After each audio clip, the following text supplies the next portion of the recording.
All right, so the Facebook live stream seems to be going. It looks like Facebook is going. It looks like YouTube is going. So I'm going to get going with tonight's live.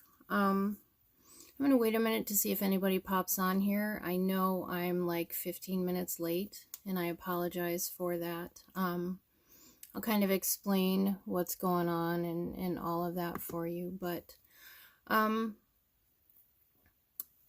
what I'm going to start doing, I'm going to start doing the lives a little bit differently because of a few things. I'm looking to see if I have a cushion here to put under my tusik because I'm sitting on the ground. All right, I don't see one. Let's just get started. Okay, if you don't know who I am, we're going to do a quick introduction here. My name is Ginger. I'm also known as the Pain Warrior Princess. I have chronic illnesses and conditions as well as decreased immunity from several different things.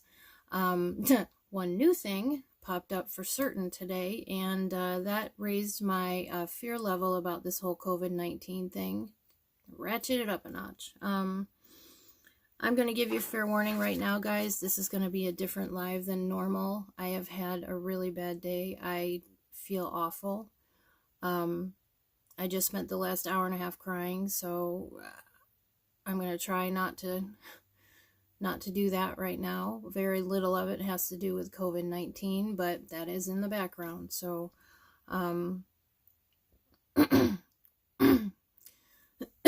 what I'm going to start doing with the lives, I'm going to do them a little bit differently. First of all, as I mentioned, I have chronic conditions and I have decreased immunity from those and some other things. But sorry about that.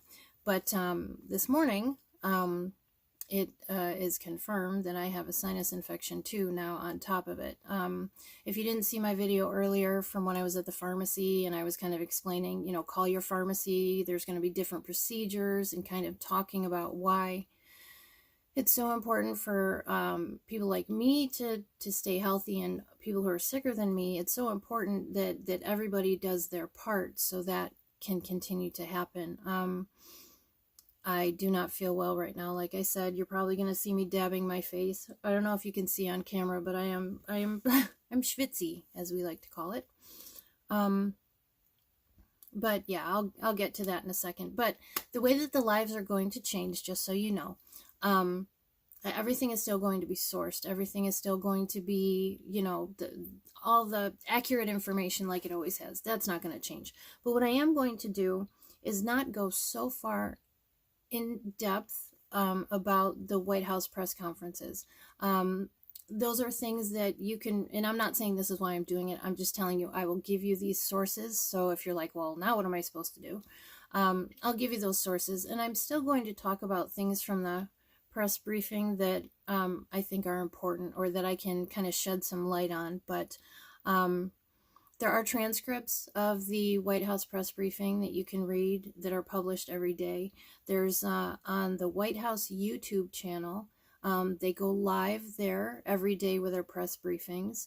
Now, a thing about that, though, that I realized when I went back to watch it at one point, they start the camera a lot earlier than the press conference. So, like the other day, when I went to watch that video, there was almost an hour. And it wasn't yesterday. Yesterday they were late, like by a while, but it was the day before that. There was like an hour of like blank chairs and reporters coming in and stuff like that. And I say that because you're going to see a time like 2.5 hours on these White House press conference Facebook videos. It's not that long. A lot of it is, empty chairs, reporters coming in, and then some people come to the podium and then they wait and then the president comes in. So what I recommend you do if you want to do it that way on YouTube is, just kind of fast forward through it a little bit until you see like people start to talk. And then, as you probably know, if you've watched them on TV, at the end of the press conferences, the reporters ask questions. In my experience, there have been very few questions from reporters that are worth watching, honestly. Usually they're kind of asking something that was already said, or they're trying to do something else. I don't want to get into it right now, but so the nice thing about them being, and okay, let's let's back up. See, I really don't feel good, guys. So if I kind of, please forgive me. The radio stations now, because of the situation in our country, they are covering the press conferences. Of course, TV, news stations are. But on the YouTube channel, here's what I do when I don't have time to sit and watch. I mean, who wants to sit and watch a press conference for an hour and a half? Well, except me, because so I can do these lives. But like normal people, I sometimes, like when I'm doing dishes or folding laundry or whatever, I'll just put the YouTube video on and listen. There are very few things in the White House press conference briefing that you need to see. They don't often use visual aids. Now, the New York State press conference with Governor Cuomo, that's a different situation. The press conferences I've seen with Bill de Blasio, the mayor of New York City, I haven't seen visual aids. So, if the White House press conference does have any kind of visual aids, or they're holding up a chart or something, they will say, well, as you can see on the chart behind us, or something like that. So then you'll know, oh, okay, well, I should watch the next few minutes. But for the most part, I mean, put it on, let it play, and then do something else, do dishes or whatever, work out. But like I said, I'll still be bringing you like the important news from it, but I'm just not going to go so much into depth. Part of that is it just takes so long for me to do that, and I won't continue to do it unless I can commit the time that it takes to do it, because that's not fair to you guys. I mean, I come on here and I'm going to tell you about these things in detail and everything, and if I can't do that, that's not right. I'm not okay with that. So, like I said, I'll still be delivering, tidbits from it. But there are places that you can read the transcript, watch or listen to the video. It's always on the radio live. It's always on TV live. On some station, you'll find it. But yeah, that's an update we're going to do. I'm also going to try to be a little bit shorter with these, try to keep it between a half an hour and an hour. Maybe tonight I won't be able to, but we're going to try it. So, yeah, like I mentioned, today was not a great day. I have allergies in the past. This allergy season is really bad. And I alluded to this in my video earlier, so if you saw it, just kind of bear with me for a minute for those who haven't. I have bad allergies. They've been ramped up for probably 3 weeks, and I have done everything that I could to treat them at home. Antihistamine, guaifenesin, Sudafed, all that stuff, herbs to help with seasonal allergies that have worked for me before. And what has happened is it has now escalated into a sinus infection. And no, I haven't had a doctor appointment yet. I'll get to that in a minute. That's what made the hour and a half before I came on here, me crying my eyes out and sobbing. But yeah, so I know I have a sinus infection. I know the symptoms. I have them all. I have a fever now. So I'm sure that's what it is. So let me tell you the situation about why I was crying and why I don't feel well. I don't want anyone to think that I possibly have COVID-19. No, I'm sure I have not been exposed.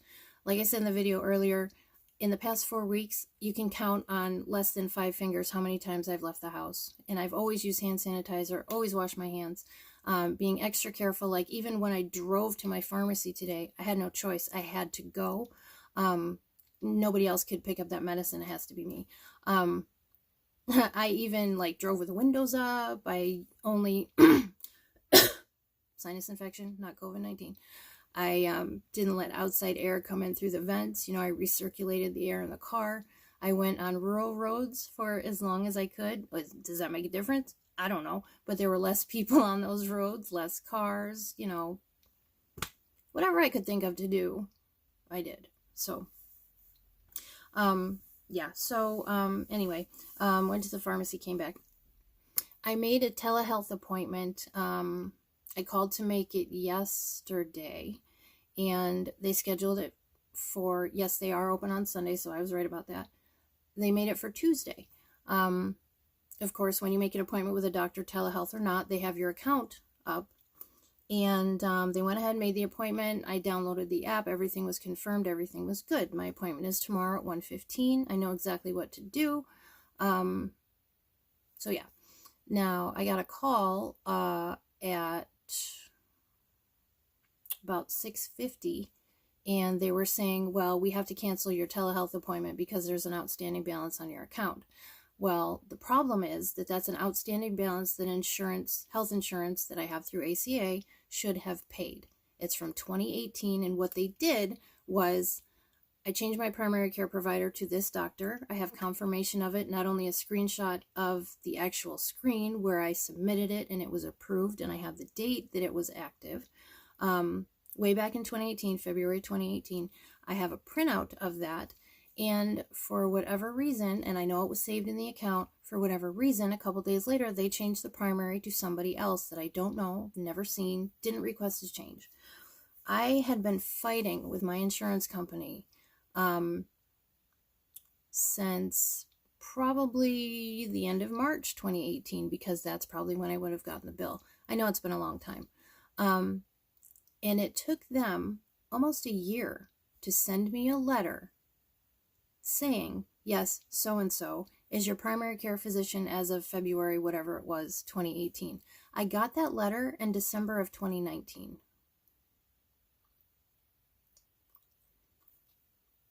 That's what a lot of people with chronic illness and stuff deal with when they get insurance through ACA. That's one example. I have been fighting with my insurance company since 2017 about one of 100 things. They unchecked a box in my account, which took away my tax credit. I had a tax credit through the federal program. Somebody made a mistake, unchecked a box, and it went away. And the next day, I had to go to the pharmacy, and I didn't know that happened. Obviously, they didn't call me and say anything. It was found out later, but I had to pay cash for my prescriptions, and then I came home and I found out why. Well, somebody at the insurance company unchecked a box, and I am still waiting. That happened in June 2018. I am still waiting to be reimbursed the cash from the insurance company. Now, the person who unchecked the box made the mistake, took away my tax credit. Nothing happened to them. Nothing happened to the person who scheduled my telehealth appointment for Tuesday, knowing full well that I had a balance due, and you can't have a balance due and have a telehealth appointment. They never told me that. So there's a lot of things that happen when you're a chronic illness patient and you have regular appointments, and nobody is held accountable for their screw-ups, and it's incredibly frustrating. And that is part of why I was crying for an hour and a half before I came on here. They were going to cancel the appointment, and I was really scared because I can't fight a sinus infection, my chronic conditions, my decreased immunity, and COVID-19 at the same time. And they were telling me, you have to come into the clinic. We can't do telehealth because your insurance hasn't paid this yet.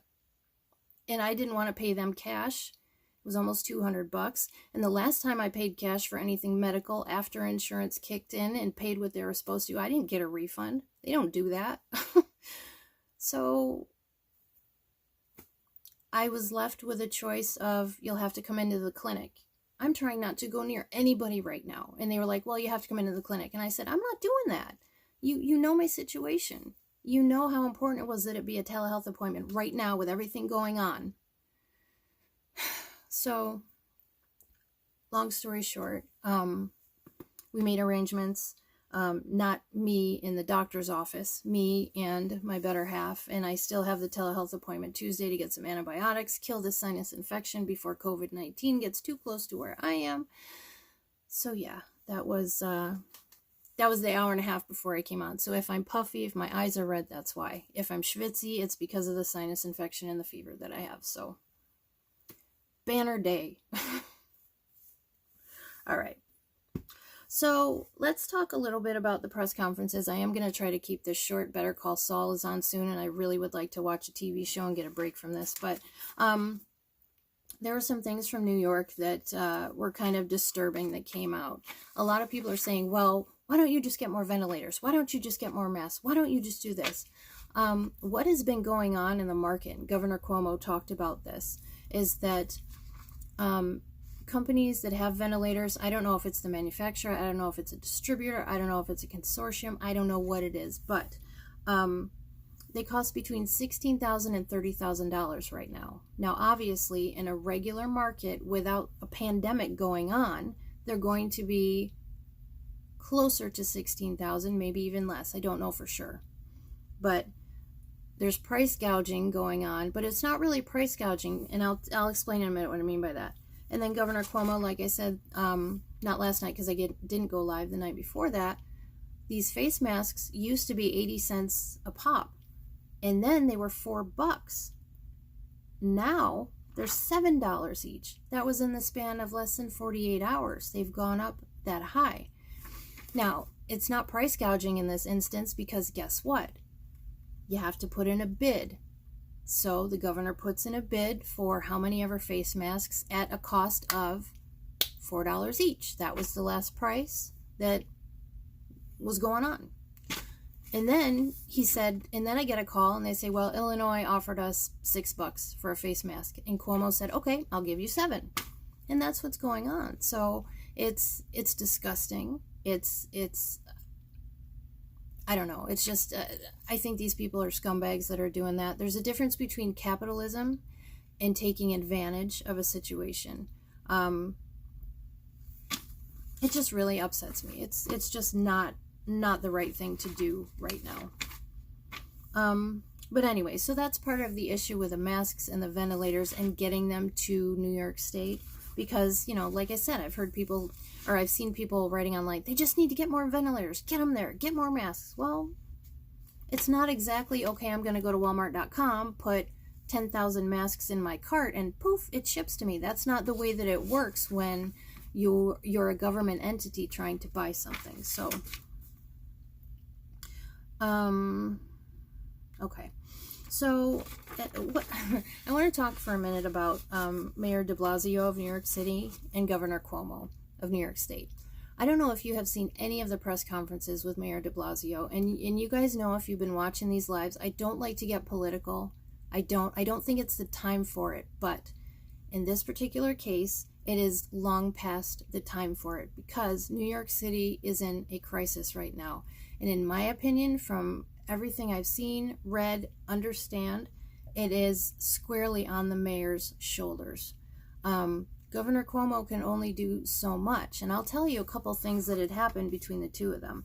I want to believe that de Blasio is not so incompetent completely, especially when millions and millions of New Yorkers' lives depend on it, and the lives of the metro area, New Jersey, and all the surrounding area. But what de Blasio was never kind of talking about when he was complaining that the federal government needs to help, blah, blah, blah.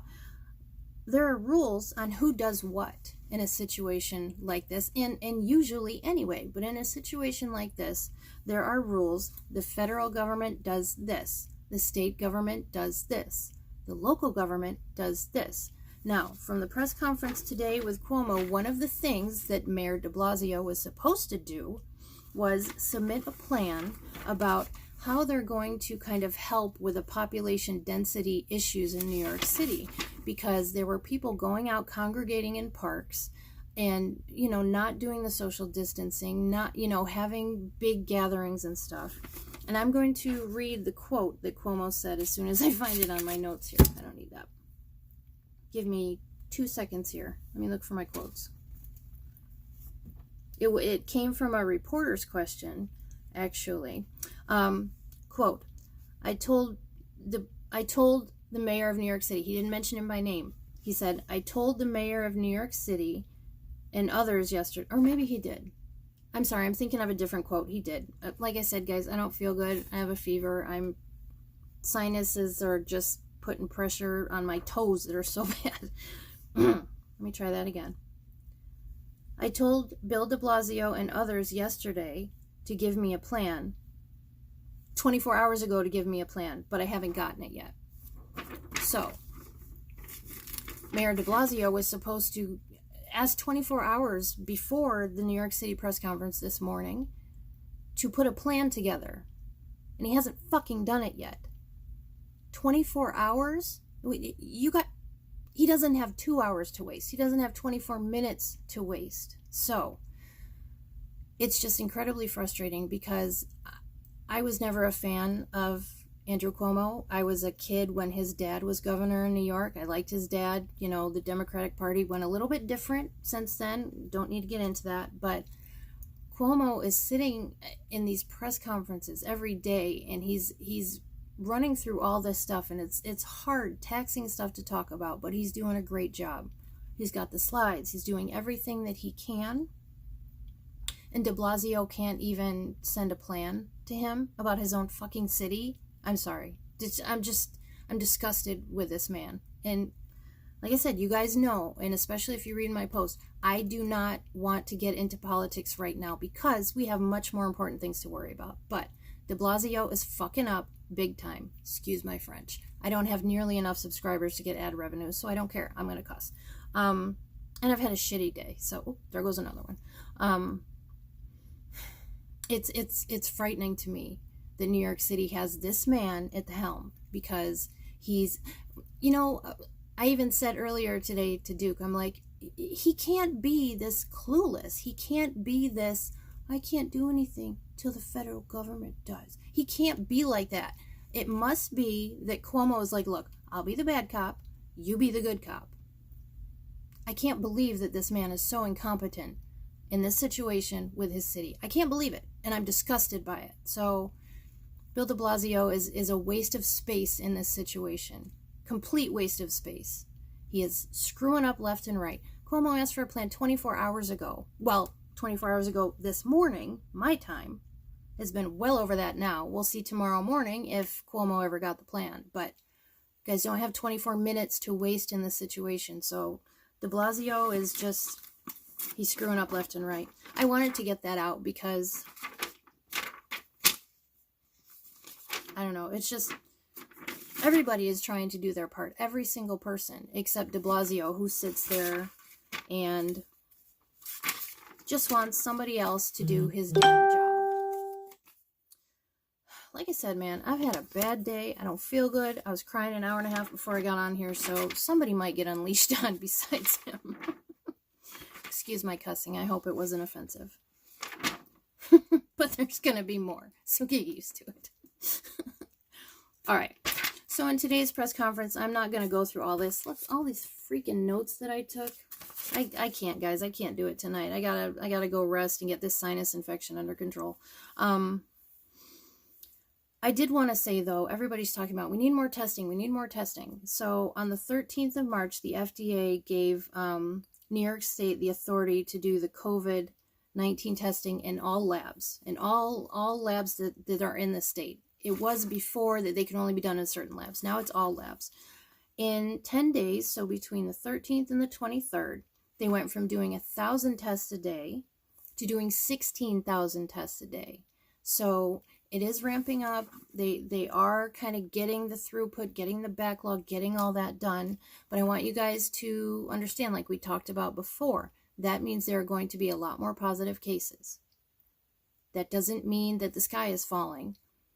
When you're not testing for something, you're not going to find out if there is that thing. But when you start testing for it, then you will find it.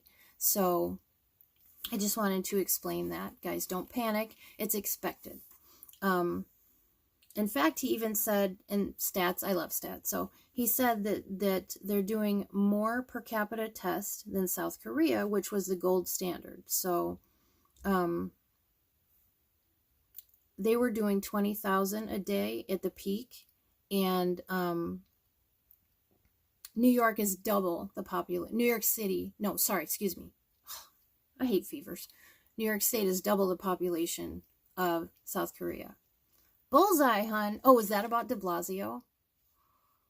It's so, okay, I'm going to just diatribe for a quick minute. You know, I'm sitting here and I'm taking my notes and stuff, and every time de Blasio comes on, I sit there and I go, what are you doing? Nothing. You're not doing and I get so worked up about it. I don't know. But I hope to God that he does not attempt to run for office again. I don't know. I think, I don't know. Anyway. So yeah, more tests, more numbers. I did want to say that, which I did. Now, remember too, with more tests, more numbers. At 8:30 in the morning my time, I wrote down how many cases were in the US and were in the world. And since then, the last time I looked was about 3 o'clock this afternoon. And the cases have gone way, way up. We're talking like, last time I looked, at least 25,000 more positive cases worldwide.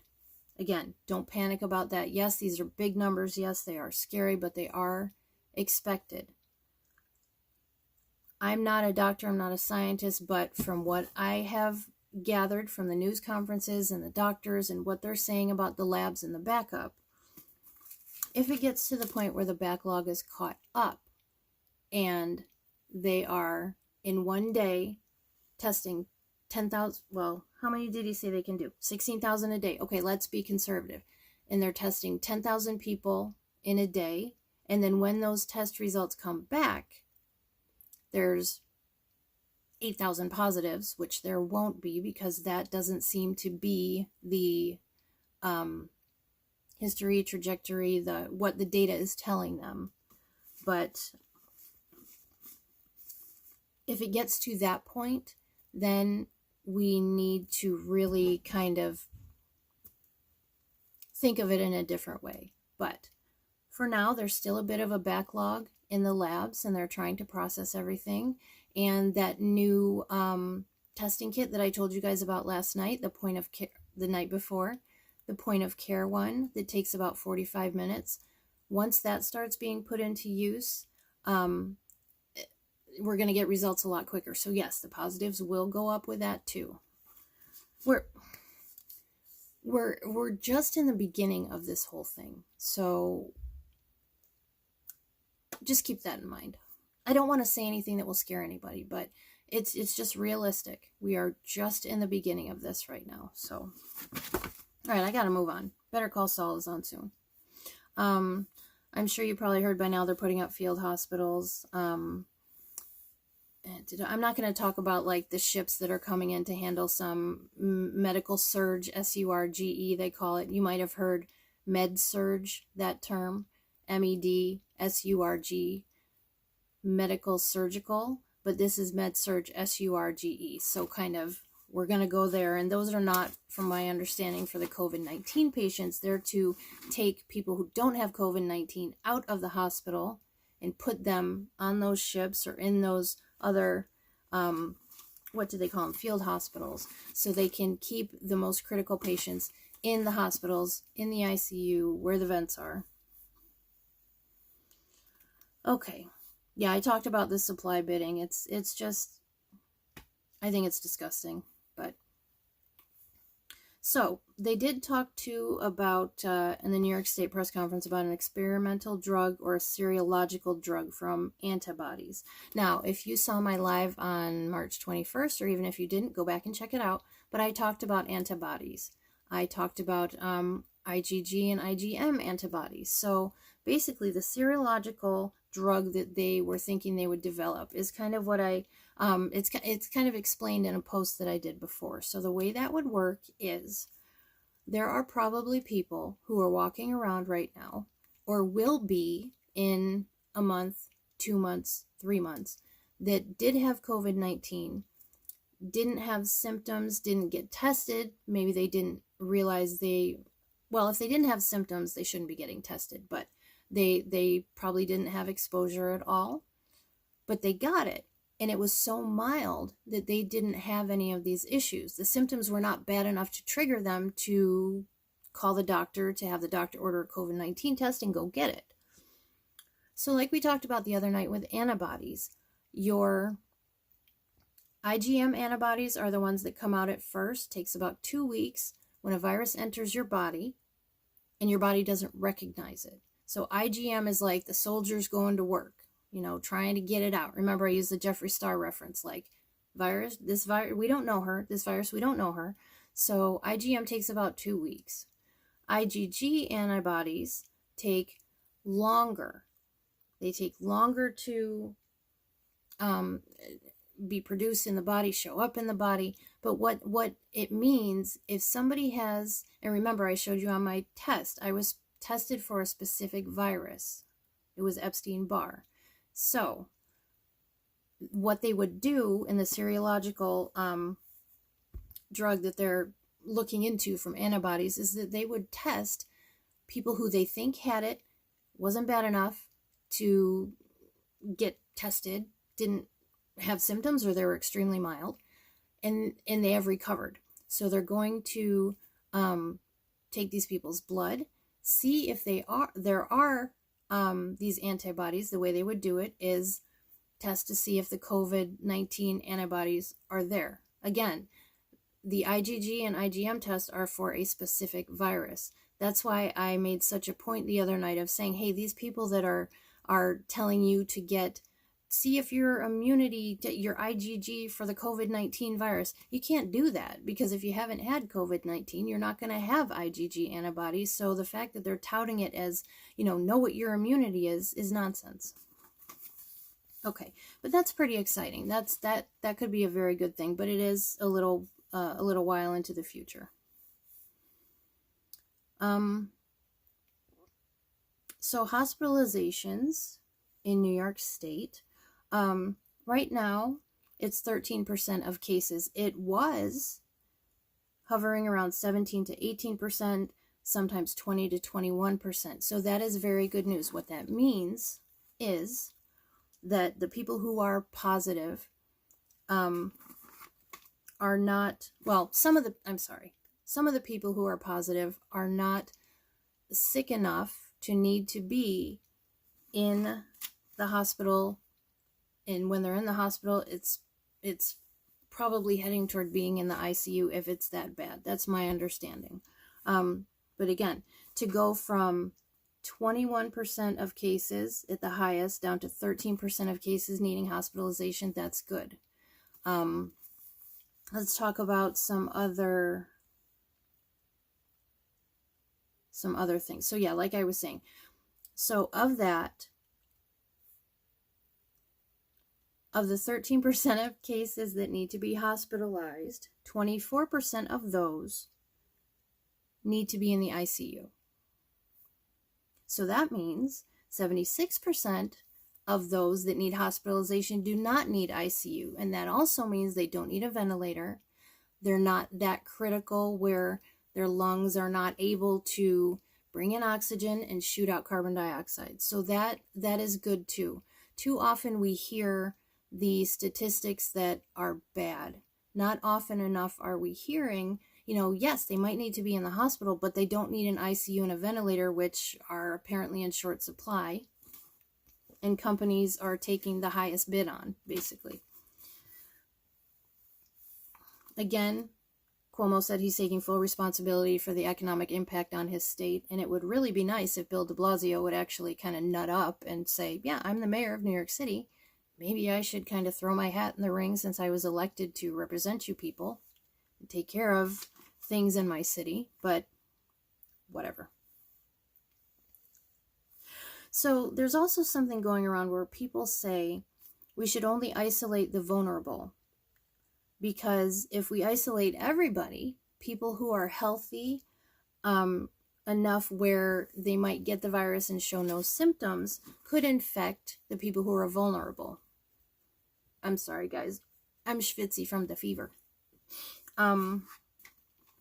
So the problem with that is, because of the incubation period of this, if we were to only isolate the vulnerable people like me and people who are sicker than me and in our elderly population, this could go on for much longer, because how will you ever know when it's safe for those people in isolation to come out? Again, it's a very long incubation period. So if you were to only isolate the vulnerable population, this will go on for much, much, much longer. What we need to do is isolate, period, everybody. If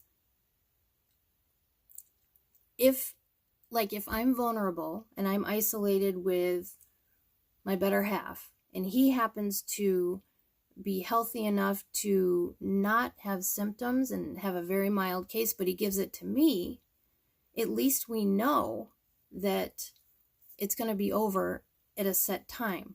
But if because of the incubation period and the viral shedding period and all of that. So yeah, that's explaining why we can't just isolate the vulnerable, because it will go on for an indefinite amount of time. That's not meant to scare you. That's not meant to do anything like that. But that's just the way that it is, especially with this virus, because of that incubation period. Now, I'm going to tell you something that sounds incredibly frightening, but it also illustrates how serious this is, and how, if you're in New York State, if you're anywhere, but if you're in New York State, you really need to take the orders that are being given, the precautions, all of it, very seriously, because projections say that 40 to 80% of New York State residents are expected to get COVID-19. That doesn't mean everybody will need a ventilator. That doesn't mean everybody will be super sick. That doesn't mean any of that. But it's estimated that 40 to 80% of the population of New York State will get it. So we need to make it so that number goes way, way down. And the way that we do that is to just do what we're being told, you know. It all goes back to that. In fact, we're going to talk a little bit. I'm not going to be done by the time Better Call Saul is on, so I give up. I'm kind of in a better mood now that I'm talking to you guys, even though I don't feel well. What happened before I came on and I was so upset about it, it's kind of fading away, so I want to keep talking, if that's okay. Cuomo also gave some opinions, almost like a psychologist talking, or a therapist talking. You know, he said, "Don't be reactive, be proactive." Now, that's something that I talked about a while ago too. I didn't wait for my government to say, state, federal, local, whatever. I didn't wait for them to say you should self-isolate. I know my situation. Hey, oh, I got some thumbs up. Thanks, babe. I know my situation and I took action. I am a big believer in personal responsibility. Let me say it again. I'm a big believer in personal responsibility, and it has come up a lot in my life, especially being a chronic pain patient and with the very generic term opioid epidemic, when it's really just illicit, well, not really just, but what is driving it is illicit fentanyl, heroin, and carfentanil. So I've dealt with this topic a lot and kind of looked into it, read about it, kind of where cultures kind of stand on it. But you need to try to avoid getting this virus as much as you can. You really do. Another way to be proactive is just plan ahead. I mean, like Arizona, we're not in lockdown yet, but I have everything ready. I've had it ready for a week. So just, this is one thing that you can do to kind of ease the anxiety. And I'm going to talk about that again a little bit later. There is so much right now that's out of our control, so much that is unknown, and that's hard for anybody. But if you're somebody who has anxiety, or you have underlying conditions or anything like that, you can just sit and spin about this and analysis paralysis and get debilitated and depressed and all of that. I don't want to say you don't need to do that. Nobody needs to do that. It's hard to not start to go that route with what's going on. But Netflix, Hulu, like I texted, my family has a group chat, and I texted yesterday, I think it was. So who's got a great new show or movie on Netflix or Hulu that they found? Who's going to share? You know, what are you guys watching? So we have a lot of tools at our disposal, and part of what's going to keep us kind of sane and all of that is controlling what we can control. You can control your attitude. You can control what goes on in your household. You can control how you choose to spend your time. You can control what you choose to do with your time. Maybe you take up a new hobby. Maybe you do like an 8,000 piece puzzle. I don't know. But there are a lot of different things that we can do to kind of ease the anxiety, control what we can. Those were some of his kind of suggestions. Be proactive, not reactive. And also, by the way, let me just clarify this. Hoarding toilet paper and 82 bags of rice and 72 bags of pinto beans, and you've never eaten a pinto bean in your life, but you saw it on the shelf and everybody just snatched stuff up, that's actually not being proactive. That's being reactive. I know it sounds kind of like, well, but wait, I was proactive. I went out and I got supplies. No, actually, it was reactive. Being proactive is, again, something that I do partly to prepare because of my chronic conditions, and I want to make sure I have certain things in my house and all of that. But being proactive is, you know what? This is on sale at the store this week. I'm going to have one less Starbucks this week and get a couple bags. If it's something that your family uses anyway, why not? That's proactive. Also, example of.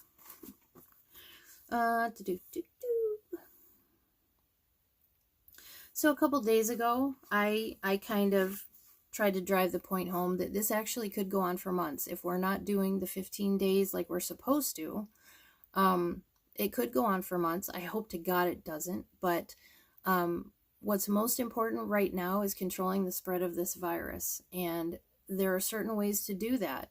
And all the ways have been told to us. It's already in the country. All we can try to do now is contain it. Now, it is a new reality that we're in. And I said that also, and this is, another thing that Cuomo said.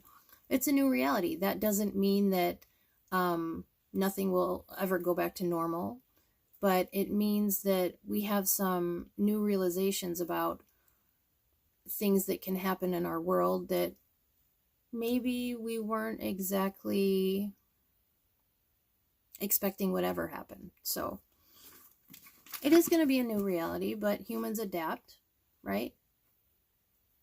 The only constant is change. I should have a self-help show. No, I shouldn't. I really don't want to have that. No. Okay. Look, I have all these notes. I'm so sorry, guys. Like I said, I was feeling crappy earlier. Sinus infection. Had a crappy hour and a half on the phone arguing with people before I came on here. And that's like my crunch time to go over everything. So I'm sorry it's going a little bit wonky today. He also talked about emotions and isolation, and it's not really the human condition to do what we have to do right now. It's unnatural. I understand that. I'm basically isolated in my house because of my chronic conditions. I don't get out and to go to work. I go out maybe once or twice a week to get groceries, go to my doctor and stuff like that. It's not that I couldn't go out if I wanted to, but it's just, I know that the recovery time after I do that and the fatigue is not really worth it. But if you guys want any tips or suggestions on how to kind of deal with that, let me know. I'm not a psychologist, medical doctor, anything like that, but I will be happy to kind of listen, read or listen, and see if I can come up with some ways for you to kind of mitigate or deal with those feelings. And Cuomo also said, kind of like what I was just saying, be productive with this time. Find a new hobby, spend time teaching your kids how to cook. There's something around your house. There's something with your kids. There's something that you have always wanted to do and didn't have time. There's something you always thought. And I'm not talking about like traveling. I'm not talking about a trip to Hawaii. Like, don't get me wrong. I'm not talking about that. But I'm talking about, the caulk in the shower is messed up and you wanted to replace it for 6 months. Well, now you can do that. I know it sounds like so much fun to replace caulk, doesn't it? Wasn't a great example, but you get the drift. You get my, you smell what the rock is cooking, right? All right. Told you about the New York City, give me a plan. Okay. So the quote, I got it backwards. Again, I apologize, guys. I'm not working with the full deck tonight. All the lights in the string are not bright. All right. So the quote was, New York City, give me a plan, especially for the parks and young people. And then he went on to say about how he had asked de Blasio at that time, this morning, my time, it was 24 hours ago, he asked de Blasio, he didn't get a plan yet.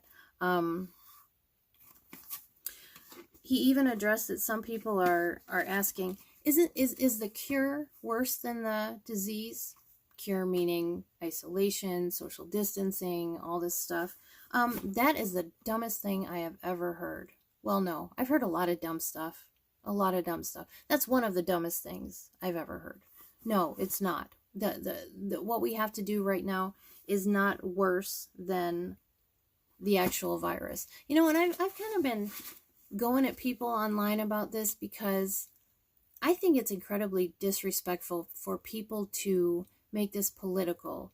I think it's incredibly disrespectful to not give a damn about your neighbor, me, who has chronic illnesses and decreased immunity through no fault of my own. So what I've been telling people, and again, these are numbers from like last night, so I know they are, you know what, I'll just do the numbers from this morning. So what I would say to them is, there are about 350,000 people around the world who would tell you it's disrespectful, especially 15,000 of them. But unfortunately, they're dead from COVID-19. Like, I'm a very patient person. I don't mind questions. I love questions. But when people just come out and spew this bullshit and false information and myth and don't source it, and I heard a rumor we need papers to go around New York State, just like Nazi Germany. Guys, come on. That's not helping anybody. You have a responsibility right now to not do stuff like that. I'm sorry if I'm being hard on people. I don't think it's cool. But anyway, said and done with. But yeah, it's stupid and idiotic to say the cure is worse than the virus. Like I said, over 15,000 people would definitely tell you the virus is worse than anything else because they're dead. So, but they can't tell you because of that. So, blah, tongue-tied again. You know what? Let me get a drink while I'm looking for the next thing. Okay. Something for my cannabis folks. Listen to this. I didn't hear the exact question from the reporter, but he asked Cuomo something about the changes that he would like to see legislation put in or something. And he said, I quote, "I want to do legalizing marijuana." Now, I don't know his stance on it prior to today. I don't keep up with it anymore in New York. But, so yeah, cannabis peeps in New York. There you go. Now hold him to it. All right. Okay. And people are talking about the economy a lot. Look, it's scary. Yes, it's going to affect the economy, but if you don't have healthy and living people in your country, what good is a good economy? That's an oversimplification of it for sure, but people need their health, and people need to be alive, and people need to not be worrying about some incredibly contagious, deadly virus to some people that is going around. We don't need to worry about those things. Our economy is important, but we need to be happy, or we need to be healthy primarily first. Primarily first. Redundant much? Okay, so some things from the White House press conference yesterday. Okay, yeah, I talked about de Blasio and all that, med surge.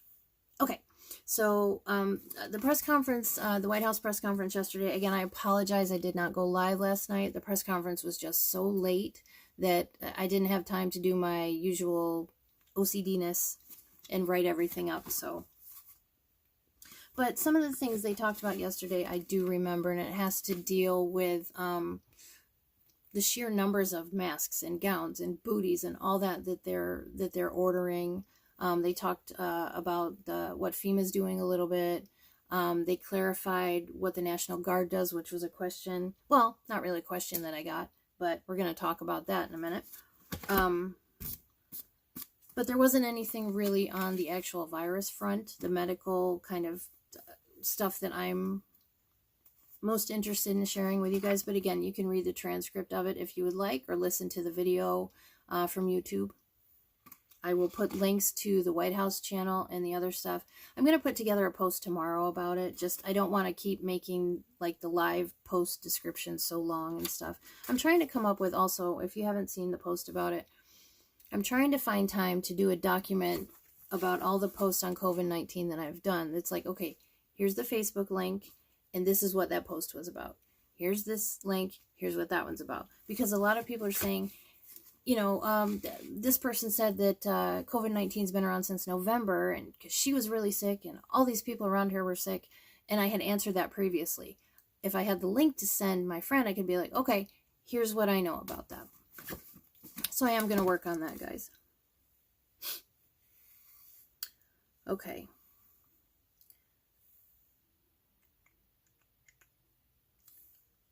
So it looks like they're going to roll out some of those treatments that they had talked about before.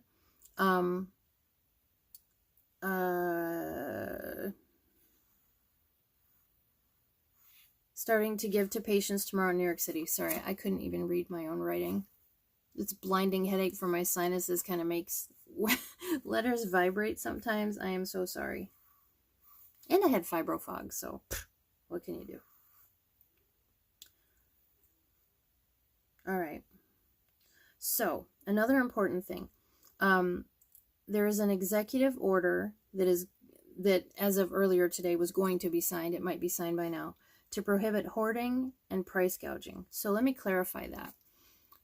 They're not talking about like residents that are hoarding toilet paper, though they did talk about that before, and they asked you not to do it. Asked people not to do it, not you. I don't mean you. I don't know if you're doing it, but so what they clarified it further to be is hoarding is over a reasonable personal amount or business needs. So no, they are not going to be knocking on your door and be like, let me see your toilet paper supply. That's not what this is about. It's more for the companies, but yes, the executive order will say what it's going to say. I don't know the exact wording, but we need to stop hoarding stuff, so it needs to kind of be mentioned somewhere in something official.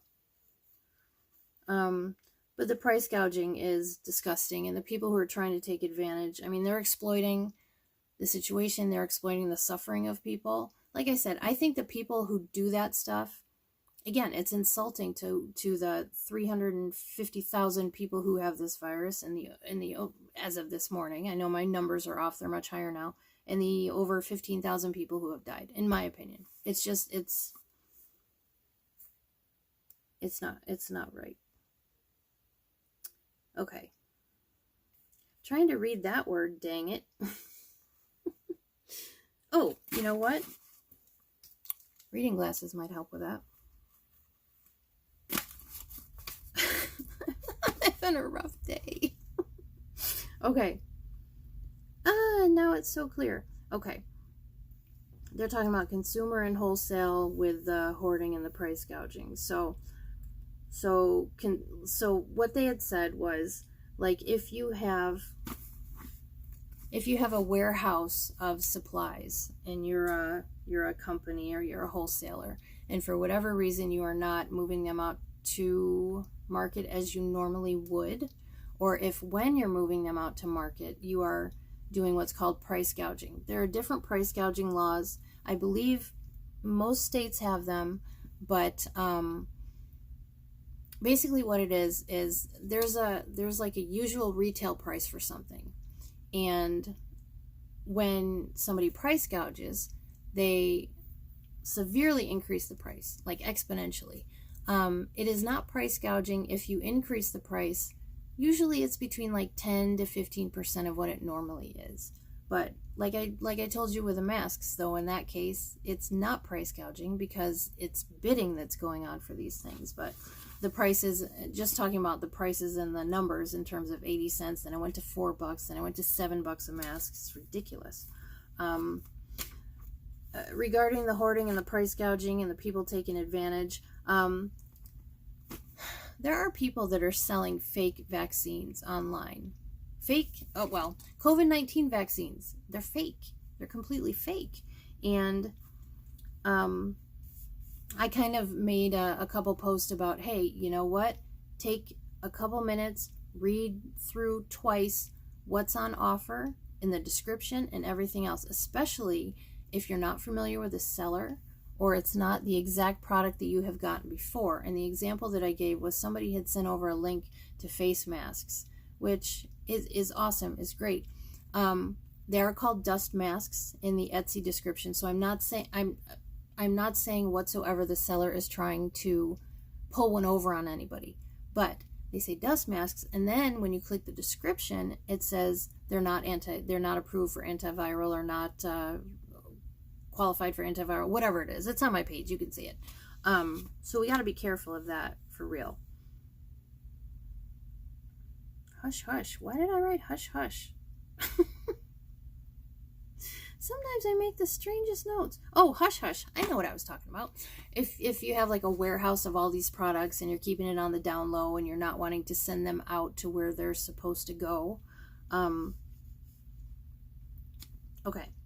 So there's another thing I wanted to mention about that. Two things actually. First of all, they started investigations about this hoarding and price gouging already. They didn't wait for the executive order to be signed. So these investigations are already happening.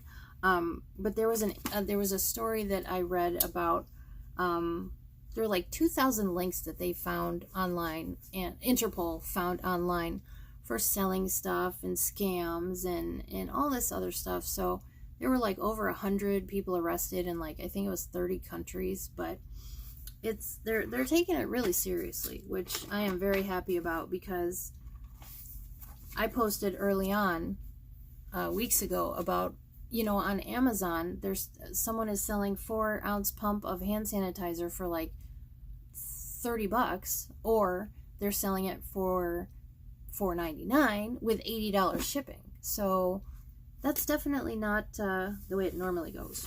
So I'm glad that they are getting those people. All right. So I'm really going to go through the information from Dr. Birx quickly. There is new data in from Europe. I love Dr. Birx. Isn't she awesome? I love the way that she presents information. I love the way that she'll say something and then qualify it. And not necessarily disclaim. It's more qualifying with that because of the type of data that it is. And usually a disclaimer is beforehand, before you say something anyway. But so, good news. She did say no child under 15 in Europe has died from COVID-19.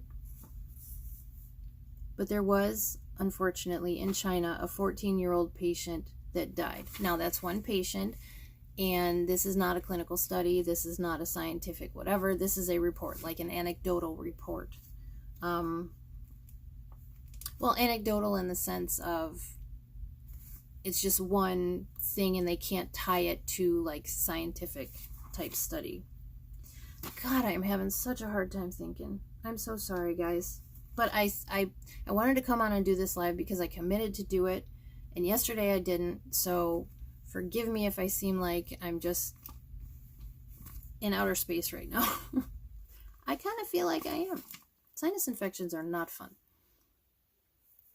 Okay, then she said less than 1% of mortality is less than 50 years old in Europe.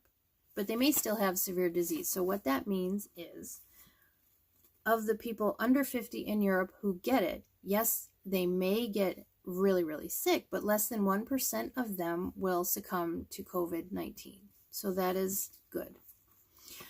I know it's kind of morbid to talk about the mortality rates, but it's actually really important information and data to be gathering about this, because this strain of this virus is so new and they're still trying to learn everything about it. It's sad, and I don't like to think of these things, but it really does provide important data. All right. So in the U.S., over 250,000 tests have been run in the last 7 days. The labs are running around the clock. So people who are saying, oh, we need more tests, yes, we do. But where they're sending tests right now are the areas that are hardest hit.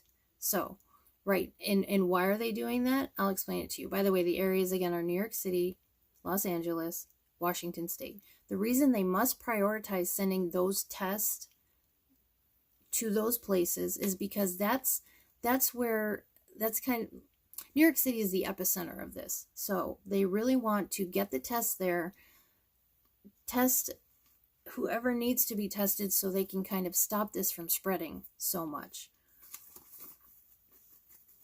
All right. Yeah, she did say some backlog still.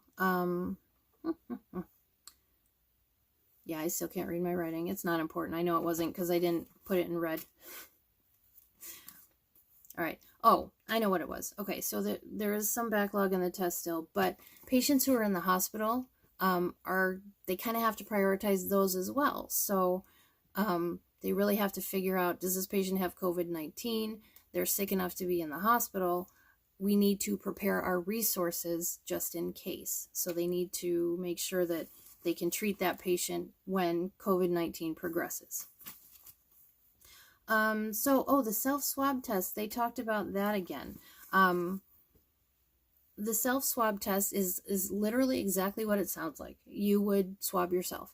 I don't know what exactly would happen after that. I don't know how those tests would come out, but the reason why this is so good, there are many, and I'm going to say them off the top of my sinus-infected head, and hopefully not miss any. But number one, depending on how they are distributed, perhaps people like me who have immune issues would not have to go out to get a test.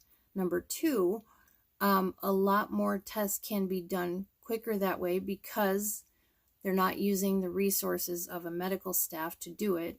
I can jab a Q-tip up my nose, right?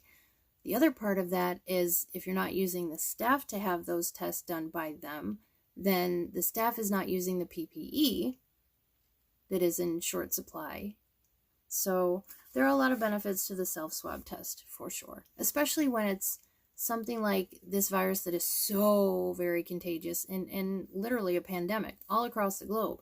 Have to find ways to make it easier for people to get tested. Sorry.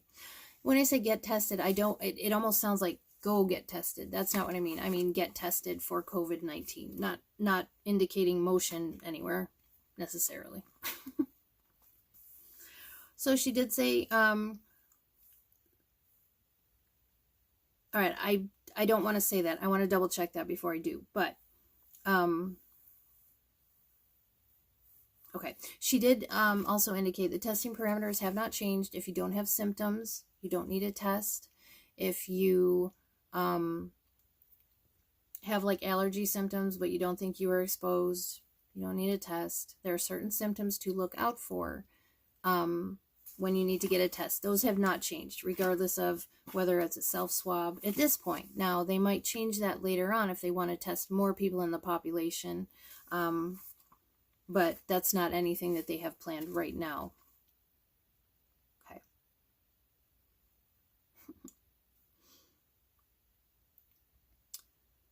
All right, this is a scary number, but it is important to understand. And again, this goes back to when I said 40 to 80% of New York State residents are expected to get this virus. That does not mean they will all get very sick. The majority of people have very, very mild symptoms from this. But the scary statistic is, in the New York City metro area, New Jersey, and Long Island, they are expecting COVID-19 to attack 1 in 1,000 people. That is a staggering number to me. Like, I'm thinking about the town that I live in right now is about 75,000 people. So that would be 750 people that have it. Right? They do math right? I'm telling you, I don't feel good. But in any case, it's a sobering statistic, and it just kind of further illustrates why we have to do what we're being told. Well, asked to do, recommended to do, told to do, mandated to do, wherever you are in the country watching this. Unfortunately, that 1 in 1,000 statistic is 5 times other areas. They do think that, it's been circulating for weeks. We already knew that. Okay.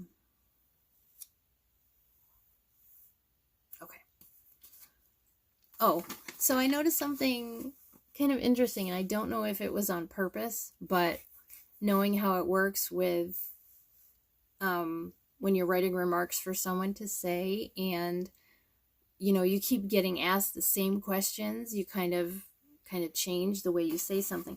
Remember when I said remember when I got the question that said, why did you say we're not under martial law? Vice President Pence said we're marshaling the resources, and it was MARTIAL, law, versus MARSHALLING, the resources. So he changed it. He didn't say marshaling the resources today. He said the full weight of the whatever is being brought to bear. So I thought that was kind of funny. I wonder if he just got sick and tired of, or the task force is just sick and tired of people going, it's martial law. Okay. This is another important thing that Bill de Blasio does not realize. And this is a direct quote. All of this needs to be locally executed, state managed, and federally supported. Mayor de Blasio is the local to New York City. He is that component. So he needs to get off of his butt and stop talking about the federal government is not doing enough. Get the damn plan to Cuomo like he asked for more than 24 hours ago. And I do hope by the time that I am doing this live video, he actually did it. Because I cannot think of a good enough excuse why he wouldn't have done it 2 hours after it was requested of him. But that's probably why I'm not in politics, because I don't have patience for things like that. Okay. Can't try the other without. Okay. So another important thing to remember about, the priority testing going into the hardest hit areas and people in the hospitals that are suspected to have COVID-19 is because they can't try the therapies that they have talked about without a positive diagnosis. Part of that is what we had talked about before, like the compassionate use, where a doctor can ask the FDA, hey, can I give my patient remdesivir because they're COVID-19 positive and it has shown promise, or the hydroxychloroquine. I think I'm just going to start calling it chloroquine, honestly, because I almost flub it every time. But it means it's the same drug. So that's important to realize too. They can't try these treatments until they are diagnosed with COVID-19. Oh, I wanted to go over a KTAR news thing that I saw. Okay. There are several more testing platforms, machines now being used. So that's great. That's going to help them better figure out where the virus is, make projections, perhaps change the lockdowns and the social distancing. Don't do it yet. I'm not saying do it yet. I'm saying with more test results coming back, some will be positive. Most should be negative. There might be changes made to those things. So, all right. All right. So it does look like China and South Korea are through their curves. It took about 8 to 10 weeks. Each state has a different curve. So there's no way that we can say, okay, well, whatever state went through their curve in 6 weeks, so that means we all will. That's not going to happen. That's not how a virus like this spreads. So it's not going to be how a virus like this resolves. Okay. Washington State right now is 2 weeks ahead of New York. So we're going to kind of keep a good eye. Like I'm on the task force. I just made myself an honorary member. So I'm going to keep like a good eye on what's going on in Washington State. So maybe there'll be some more information about that I can give you guys to maybe kind of get an idea of how long we're going to be dealing with this stuff. And Dr. Burks made a good point. She said, just assume, and I think it was kind of directed more toward the hardest hit areas, but not, I don't act that way. I think it was in response to like a question about that or something. But when they were talking about Rand Paul, how he had tested positive and there were other people around him, and what about that? And I don't remember the whole thing. It was kind of a dumb question, if you ask me. And Dr. Birx held up the 15 days to stop the spread thing and was basically like, assume everyone around you has it. Do these precautions, wash your hands, social distance, and those people would have had nothing to worry about. But apparently, and she kind of delicately said, they weren't being completely 100% done. Okay, there was something kind of funny. I don't know, I thought it was funny. Dr. Birx had mentioned that she had a bit of a fever earlier in the day, and Trump kind of whooshed right off the side of the stage. And it was pretty funny. But she has tested negative, so I don't know. I found it to be funny. But we need a little levity right now. So I'm going to try to get through a couple more things real quick. I know there's a lot of anxiety, there's a lot of fear, there's a lot that's unknown right now. But believe it or not, this stuff is actually in your control, but not, it's in your control singular, but it's in your control singular, but it's in our control completely. In other words, I can do what I'm supposed to do, but if other people don't do it, it's not going to matter. I mean, it's going to matter so I don't get sick, but it's not going to matter, trying to get everybody out of their houses again and all that stuff. What I found interesting, though, is what everybody is talking about as being the unknowns, right? How long is this going to last? How long is this virus going to last? How long are we going to be kind of stuck in our houses? Ugh, sorry, I'm schwitzy. I keep saying that, but it's a fever. How long are we going to be in our houses? Everything is unknown. I don't know when. But what people aren't understanding is that it would become known if you did all the things they're telling us to do. So by not doing the things that they're telling us to do, you're actually making the unknown last longer and making your own fear and anxiety worse. That's just the truth. So if we all do what we're supposed to do, those unknowns and fears and anxieties will go away. They won't be unknown for too much longer. But if we don't do what we're supposed to do, they're going to be unknown for a long time. So you are in control of actually the unknowns, believe it or not. Because if you do what you're supposed to, then the unknowns become known. And I've said it 3 times, and I don't know why. I don't know why I'm repeating myself. I'm sorry. So like I said, I am going to share those links. I just had notes. I didn't want to forget to tell you guys some stuff. Sorry. Stupid sinuses. I don't know what that note meant. I'm going to have to figure it out. It is not a good idea to write notes when you have a fever. Or at least not abbreviations. Alright. Anywho. Oh, I know what that was about. So the video that I uploaded earlier from when I was at the pharmacy, and I kind of talked about why it's important for everybody to do what they're supposed to do. For me, I am 100% certain that I have not been exposed in terms of person-to-person transmission of COVID-19. I am 1,000% sure. What I am not even remotely sure of is have I been exposed to the community spread of it, which is, again, like we talked about, they can't trace back, where exactly I got it from. Community spread, an example of that is somebody went into Starbucks before me and they kind of coughed into their hand, and they put their hands on the counter. And remember, it can live on surfaces 2 to 3 days.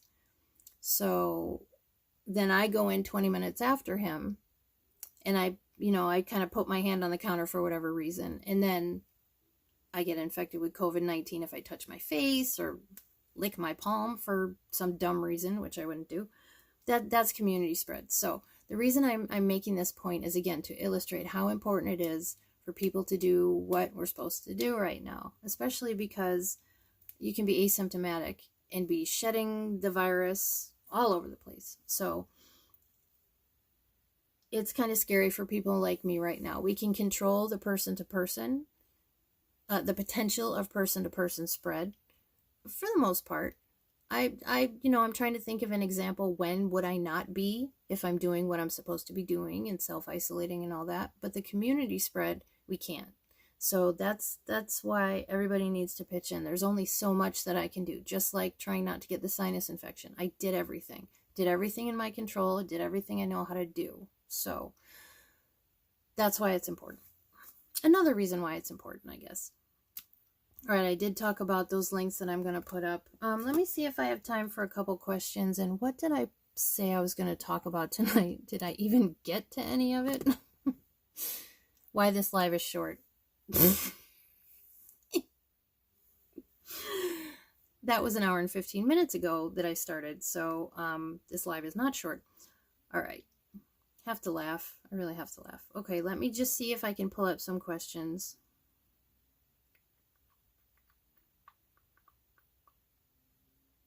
Even had like hold music while I did that. Okay. All right. Question. The National Guard has been deployed. This is martial law. Why did you say it wasn't? Because it's not. I don't mean this as offensive to anybody whatsoever. People can be ignorant about something. Ignorant just means you don't know it.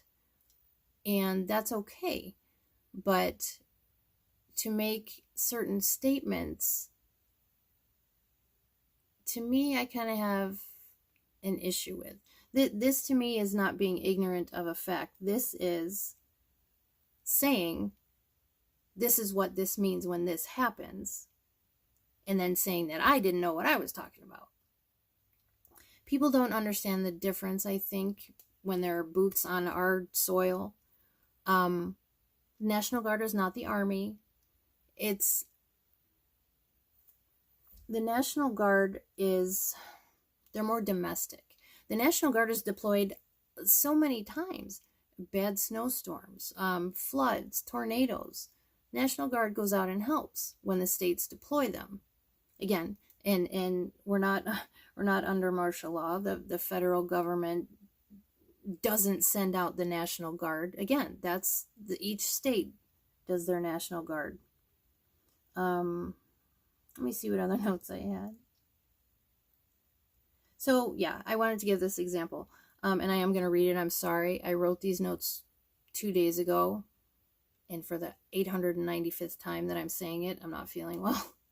So in Baltimore, Maryland, and New Rochelle, New York, New Rochelle is hit really, really hard. And I know Baltimore is too, but I haven't heard from my family around New York City or Long Island. And if you didn't see my post earlier, I haven't heard from any of them.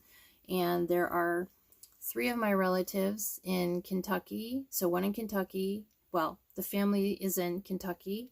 There's a family in Tennessee. There's a family in upstate New York near Syracuse. And one of them is definitely in quarantine because the managers where he works were exposed. Another one works at a Target and, taking care of guests. And her dad is not feeling well. So she's worried that somebody gave it to her. She was asymptomatic. She gave it to him. And then in Florida, I have 2 friends that might have been exposed to it. That I don't remember the exact message that she sent me, how strong that possibility could have been. But this is really scary, serious stuff. So I don't know why I started talking about that. I was talking, New Rochelle hit hard. That's why. So in Baltimore and New Rochelle, they are distributing food, transporting patients to hospitals, and stuff like that. I'm sure there are tons of other things they're doing. Like when I saw footage of some of the drive-through testing centers, there were National Guard members there. Martial law can happen for many different things. When there is a military coup in a country, that's actually called martial law also. So the Army is not on the ground in our country right now. And I think, I understand this this kind of fear with people. You see somebody in camo, and they're obviously in the military, and they're deployed in your city, and somebody even said, I see army people with guns. Well, it was a National Guard person, first of all, and didn't have a gun, second of all. So people are kind of making stuff up too. But I digress. When I visited Israel once, years ago, I was not used to seeing this. A lot of the IDF, the Israeli Defense Forces, they are, they're at bus stops trying to get from one place to another, not on duty, but they're trying to maybe get home for the weekend, or they have some leave or whatever, and they all carry their guns. I don't remember what, not, it's probably an M16, I don't remember, but they all carry their guns, every single one of them. So like at one bus stop when we drove by, there were like 12 soldiers with guns, and it was the first time I saw it in Israel. And I said to Duke, I said, what's going on? He's like, what do you mean? I said, didn't you see all the soldiers with their guns? He's like, they're waiting for the bus. I said, what do you mean they're waiting for the bus? They have their guns. What are you talking about? That's how it is there. So I know that it can be kind of a scary thing. You're not used to seeing it, but it's not martial law. It's not. Let me see what else I wanted to say about that. With all due respect, I think a lot of people desperately need to learn more about our country. And this is a great opportunity. We all have time, right? I was talking about it before. Be productive, be proactive, find something to do. What a great time to learn. Okay, let me look up National Guard. What do they do? Well, I told you kind of some of what they do. I told you who deploys them. So I spoiled it. Sorry. Oh, Jesus help me. But yeah. So martial law basically means that law enforcement has been handed over to the military. That can come from the leader of a country. That can come from a military coup, like I mentioned before. Martial law can be different things, but it has to do with law enforcement is done by the military. All right. And by the way, Duke kind of shared some of this information with me because he was in a military branch.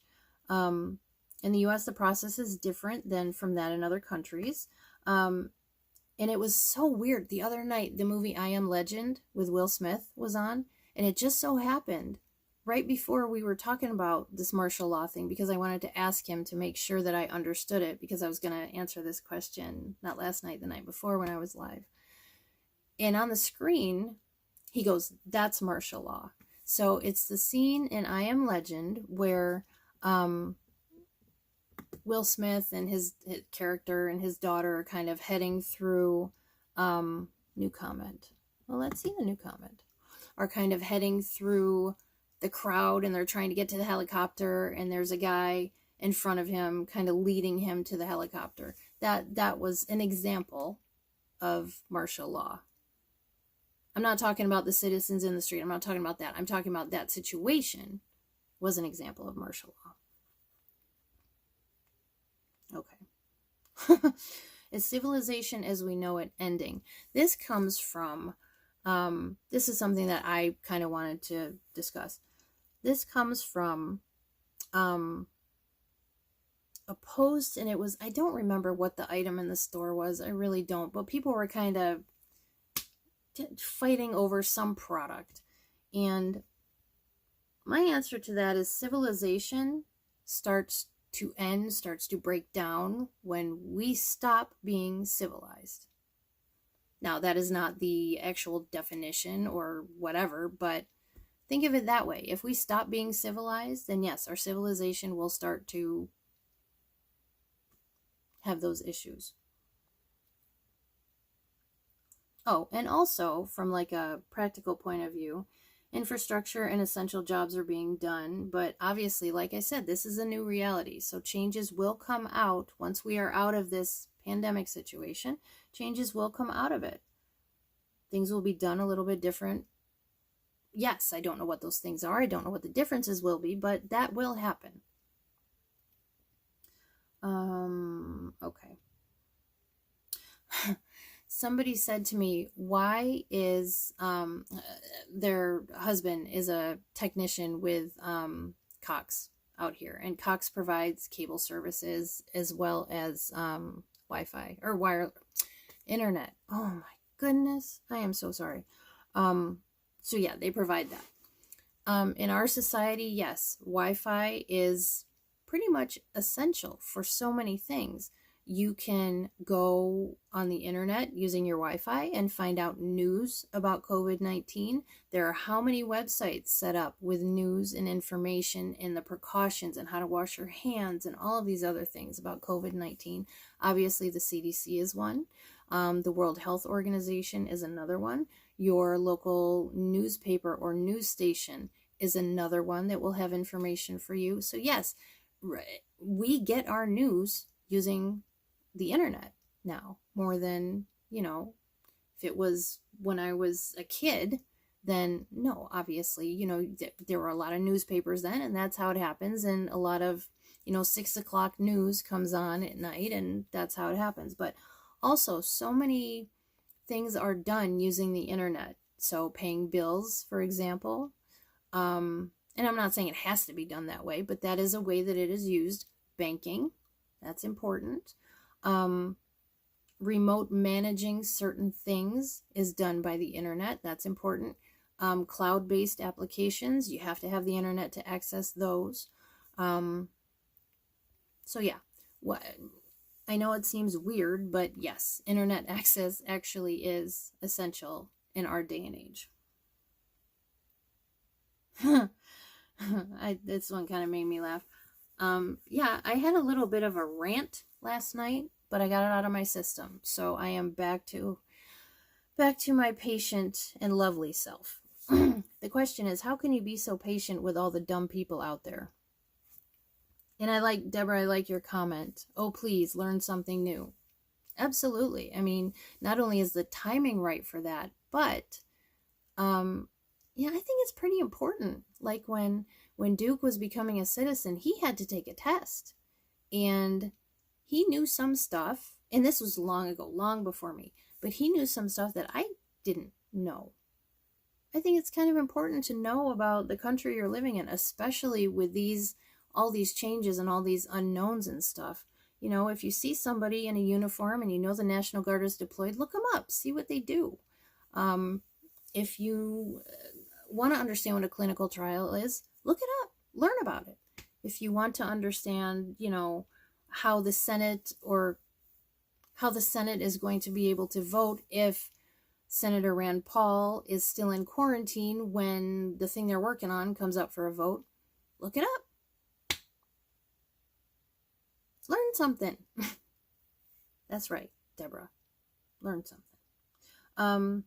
Okay, so here's how I feel about it. Uneducated or unfamiliar isn't dumb. People are not stupid. They just don't have the information. Reckless decisions, such as people not heeding the guidelines, like devil may care decisions, like, I had seen that somebody posted, I'm tired of this whole COVID-19 thing. I'm going to go out to a bar and have a drink. Hey man, your life. Go for it. I don't know all the details, but for me, that's not a decision that I would make. And thankfully, the person doesn't live near me, so I don't have to try to stay away from them when they get back from the bar. But yeah, I'm patient. I like to answer things. I like to help people. Okay. Let's just do maybe one or two more. Oh, we already talked about de Blasio, so I can shoot right over that one. Okay. This one was about China. And I don't want to say the question that they asked, but I am going to say what I would like to see happen. Obviously, we know, and we have known for a little while, that there was information that was being withheld. There were a lot of things that didn't happen the way that they should have, considering that we're all in this together. But in my opinion, the U.S. owes debt to China, monetary debt, money. And I don't know how much it is, a couple trillion or something like that. In my opinion, debt's forgiven for every country that was affected by this. That seems fair to me. No, it doesn't bring people back. No, it won't help the families in that way. But I really don't believe that nothing should happen to the Chinese government. I really don't. But hey, we owe them money. Let's just forgive the debt for like every country that owes China money. That's my opinion, but okay. When will you panic? Okay. Well, I think first of all, if my sinus infection does not clear up in about 5 days and things start to get a little bit more positives around here, I'm not going to panic. Panic doesn't really do any good. It doesn't help. So yeah, I don't think I'm ever going to panic. I'm going to be extremely concerned if I start to see ambulances rolling through my neighborhood more than I normally do, which is maybe once a year. So if I start to see stuff like that, I'm going to be extremely concerned. If I start to see numbers that are high in my area, yay, a heart, thank you. If I start to see numbers that are high in my area, I will be more vigilant. It doesn't do any good, like I said, to panic. It doesn't do any good. So yeah, when people panic, they buy 7,000 tons of toilet paper and eggplants because they're there and they want to have something to eat, but they have no idea what to do with them. So yeah, I'm never going to panic. Let's put it that way. I'm worried about my pets. Can we pass COVID-19 to them or them to us? I'm going to do more research on this. The last thing that I read, and it was not within the past few days, so new things might have come out, but I haven't seen them if they have. It's something that I'm going to look into, but from the studies that I read, no, it does not appear that pets are susceptible to COVID-19 or passing it to us. That's the latest that I know. And someone also, Duke and I were talking about that. And I think if I had to guess, which I probably shouldn't because I always like to source stuff, but I know people are curious about it. So my best guess, the way that they know that is they've either injected some of the virus into dog or cat, or they have aerosolized some of the virus. Remember, we talked about aerosolized versus airborne. The virus is not airborne. It can survive a certain amount of time when it's aerosol or aerosolized. Perhaps they aerosolized it in somehow made the pets breathe it in, or the dogs and cats breathe it in. I don't know for sure. That's just, it makes sense to me that that's what they would do. Or they did both. I don't know. But that is the latest that we know. Now, but just, I don't know, just something that I've done. I'm not judging anybody if they don't. But after I, pet my dogs, I wash my hands. I don't run right away and do it as if they have, something contagious, but I don't know. I just do that. That's just my practice.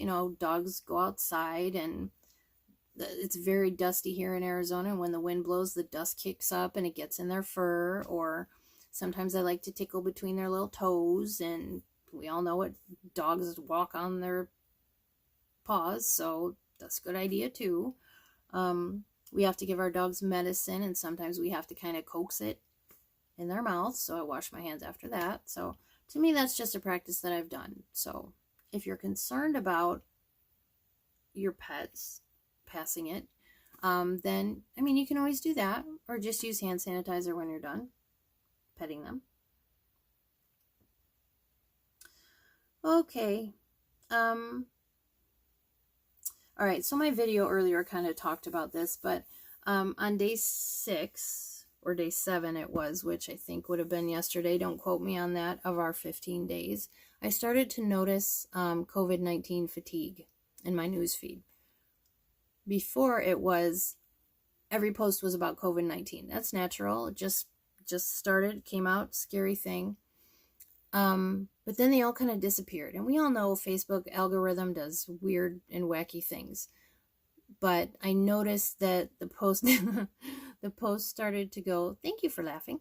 The post started to kind of change into it went from all Corona posts, all COVID-19 posts, Corona is a beer, all of those, to then let's put some positivity in the feed, post your 11th picture, and then I will give you a number. Don't explain what's in the picture unless I ask. And then it went to, oh shoot, I need a drink. Sorry. I knew I was going to cough, excuse me.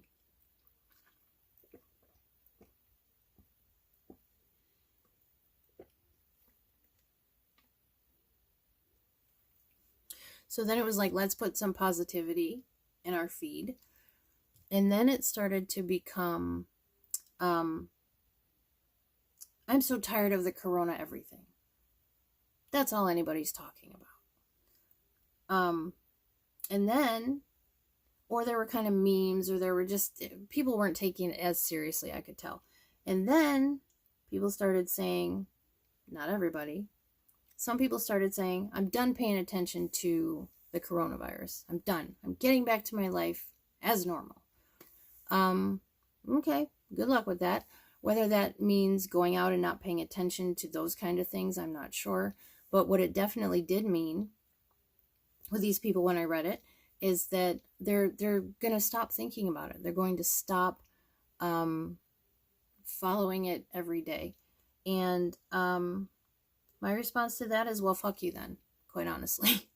I don't mean to be disrespectful. I don't mean to be crass. But what I do mean is, this is incredibly important. You cannot afford to bury your head in the sand. You cannot afford to pretend like life is back to normal or that it doesn't exist. You can't do that. That's not the world that we're living in right now. I know it's overwhelming. I know it's bad news. I know it's sad. I know it's a lot of information coming at people. I know there are terms that they might not understand. I know there's this guy doing a press conference and this guy, then this guy, then this guy, and that's all it is. That's because that's how we need to be right now. But I hope the Corona fatigue does not continue because, like I said earlier, this whole thing just started. I'm not saying just started in terms of we're going to be in our homes for months, but for months definitely there will be COVID-19 viral infections being found in people for months. Okay. Also, after well, fuck you then. I don't think these people get how serious it is, and basically, stay the fuck away from me then. I'm never gonna get YouTube ad revenue, even if I have enough people.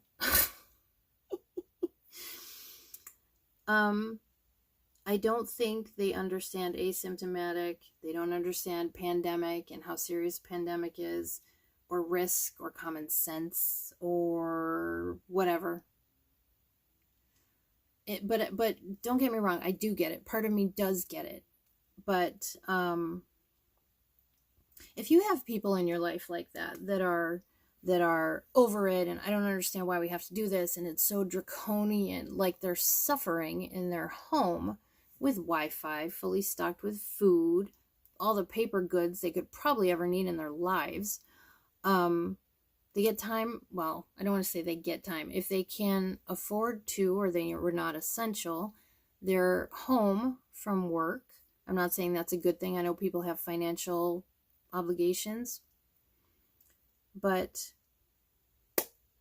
it's very serious, and it just bothers me that I lost my train of thought right there. But it also bothers me that some people are done taking it seriously.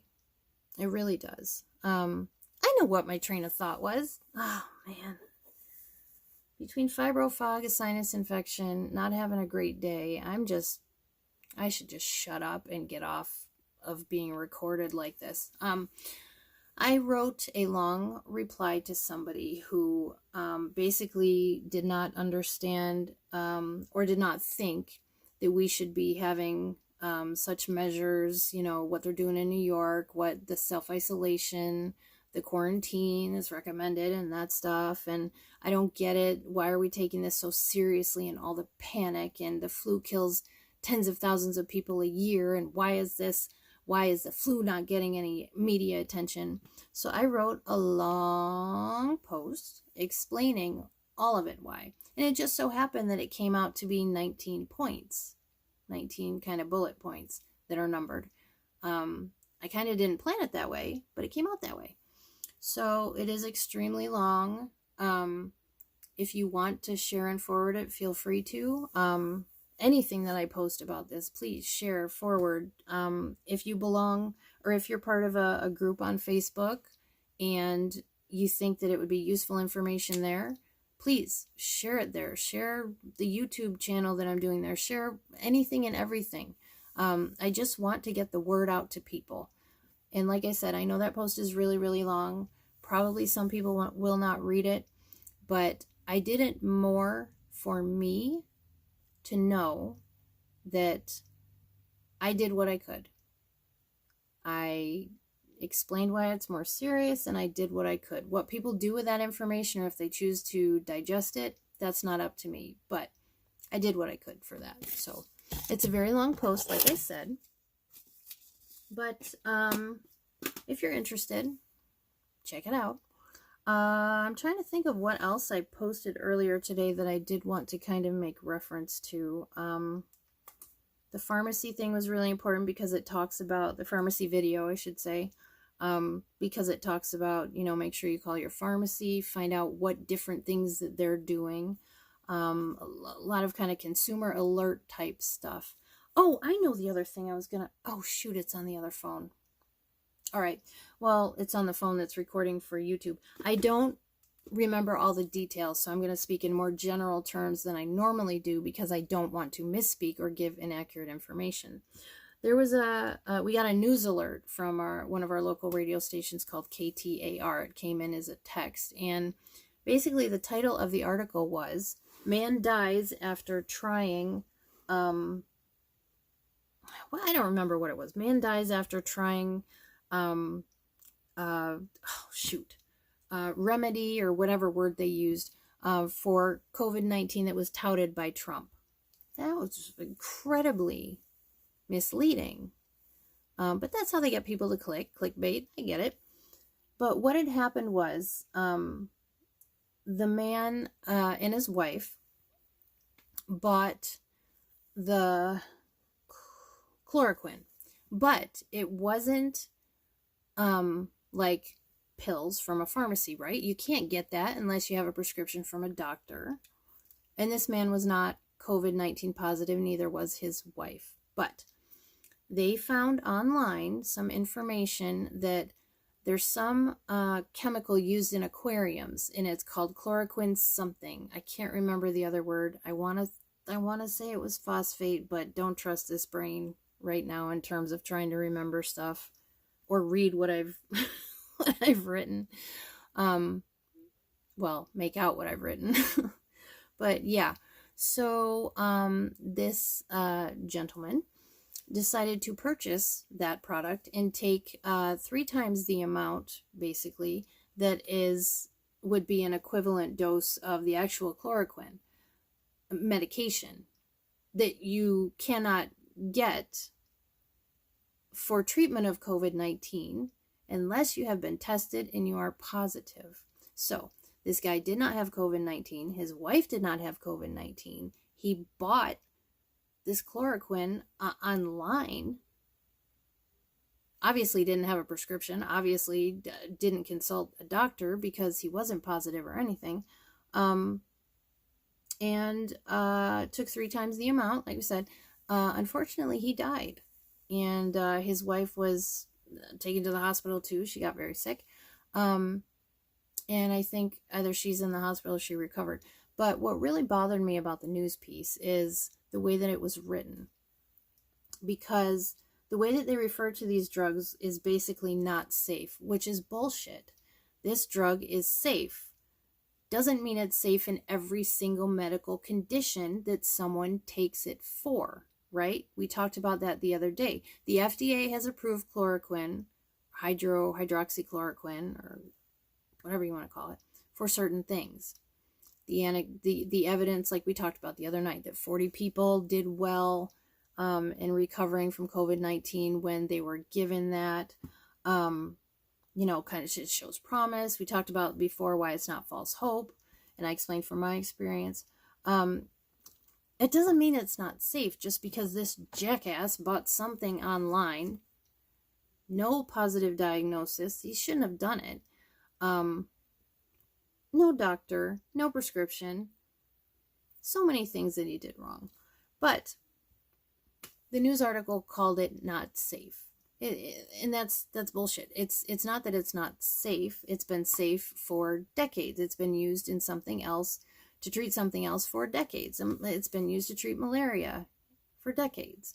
So the news, once again, got it wrong.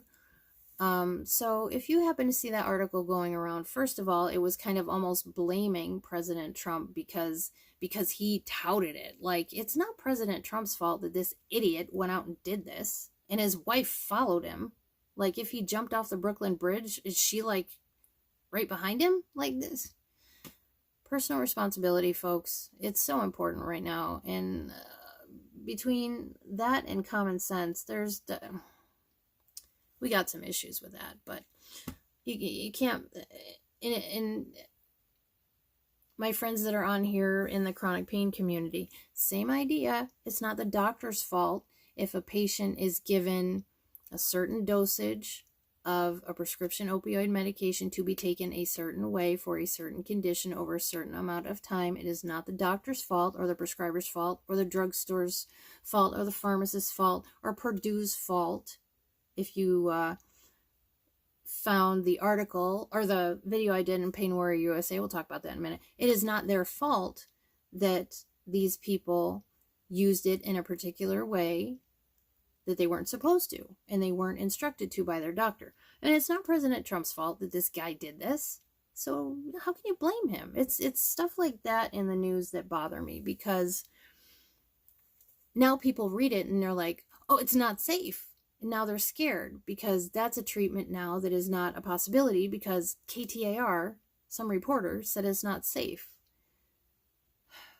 There's so much of that going on. I really wish that, like, is anybody independently wealthy and would like to open up like a real news organization where like shit is sourced and it's like not skewed and not like panic media and not like sensationalism. I really wish. If you're independently wealthy, please contact me. But yeah, I read that and I was like, this is ridiculous. So there you have it. Okay, well, I have yeah, they did. They didn't come right out and say it's President Trump's fault, but the way that they worded it, without, if somebody doesn't employ critical thinking, then they might really come to the conclusion that yeah, of course it's the president's fault. He went on TV, he talked about this. So, I don't know. But yeah, don't buy chloroquine online. No reason to. If you need it, you'll know you need it. Your doctor will know you need it. And that's how you will get it. Alright guys, I'm going to get going. Wish me luck at that telehealth appointment so I get some antibiotics in my system, get this sinus infection gone so I don't have to fight off that and any other bugger that might come down the pike.